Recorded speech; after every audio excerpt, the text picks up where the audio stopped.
Dibala, c'est cette œuvre qui est en train d'être montée. C'est une œuvre de Jean-Michel Dissaquet qui a 23 années d'expérience. En 23 années, c'est la première fois de l'histoire qui montre une œuvre avec une telle hauteur, avec une telle longueur, dont la hauteur se tourne autour de 5 mètres.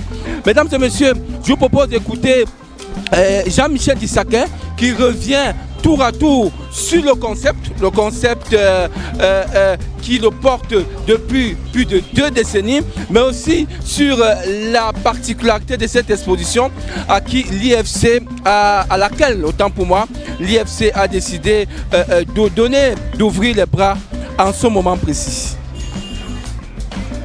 C'est un plaisir pour moi d'être ici à l'Institut français du Cameroun. Surtout que là, je suis complètement là, je suis en train de poser l'une de mes installations, une installation intitulée Dibala. Dibala qui est la case sacrée chez les Sawa, qui est utilisée lors de certains rituels de l'accompagnement de l'âme des défunts et même lors de certains rituels d'intronisation des chefs et en même temps aussi des notables. Cette œuvre est à 21 mètres de long et 5 mètres de large. Elle est faite à base des plaques d'immatriculation qui sont venues de part et d'autre dans le monde. Pourquoi j'ai utilisé les plaques d'immatriculation? Pour parler du code génétique. La molécule d'ADN est rythmée par des chiffres et en même temps des lettres. Les chiffres et les lettres font partie des éléments essentiels pour l'identité de l'homme. Donc là, vous allez remarquer aussi que j'ai utilisé des câbles d'aluminium. L'aluminium pour moi c'est un conducteur et c'est le symbole de la liane. Parce que la liane c'est le symbole de l'unité. La couture pour moi c'est le symbole de la restauration. Ces matériaux-là me renseignent sur la couleur exacte de la société dans laquelle je suis inscrit actuellement, sur les mutations et l'évolution de l'homme dans le temps et dans l'espace, pour avoir une vue dans l'avenir.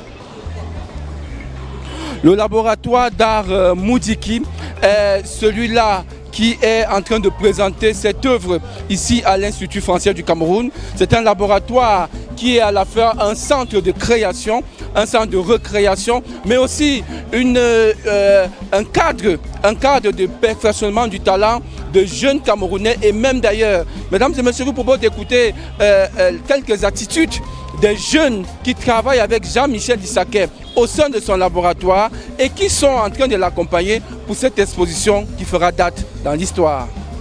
Ici au laboratoire, ça fait déjà 8 ans. On a eu plein d'expositions. C'est vrai que l'œuvre-ci, pour moi, c'est l'une des plus grandes puisqu'on n'a jamais réalisé une œuvre comme celle-ci. Mais on a déjà réalisé des œuvres de 11 mètres de long sur 7. Donc celle, c'était un grand challenge déjà. Donc moi, honnêtement, je ne m'attendais pas à ce résultat. Mais j'avais déjà quand même l'idée d'où on partait. Ça vient, c'est essentiellement du matériel recyclé. Pour point, nous avons d'abord le point de vente des plaques d'immatriculation. La difficulté, c'est plus au niveau de la disponibilité. Comme vous dites, comme je vous disais tantôt, c'est la couleur. Vous pouvez avoir besoin de la couleur verte que vous allez récupérer dans les plaques d'immatriculation, les plaques diplomatiques. Et ça ne court pas les rues. Il faut faire plusieurs tours, il faut passer plusieurs semaines, demander qu'on les collecte, qu'on les garde et tout. Ce n'est pas le moment T que vous a dit le matériau est indiqué. Donc ce n'est pas toujours aussi facile. Ce n'était pas possible en fait dans la pensée de l'esprit de l'homme. C'est-à-dire, le projet, construire le projet d'abord dans la pensée pour entrer dans la réalisation. Il avançait avec la foi et la détermination. Et le pari s'est réussi. Parce que ça avait beaucoup de succès, avait beaucoup d'amour, de détermination et d'engagement que ce joyau a été installé.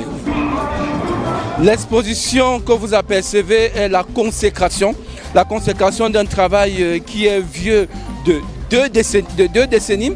La consécration également d'une très belle collaboration entre les différents arts, les arts visuels, le théâtre, la musique. Quand cette belle collaboration fusionnent ensemble, on ne peut qu'avoir quelque chose qui est très bien pour la vue, mais aussi essentiel pour la pérennité de l'art. Depuis l'Institut français du Cameroun, qui accueille, avant sa fermeture, l'exposition de Jean-Michel Dissaquet, Thierry Edjéré et Hortense Bonon.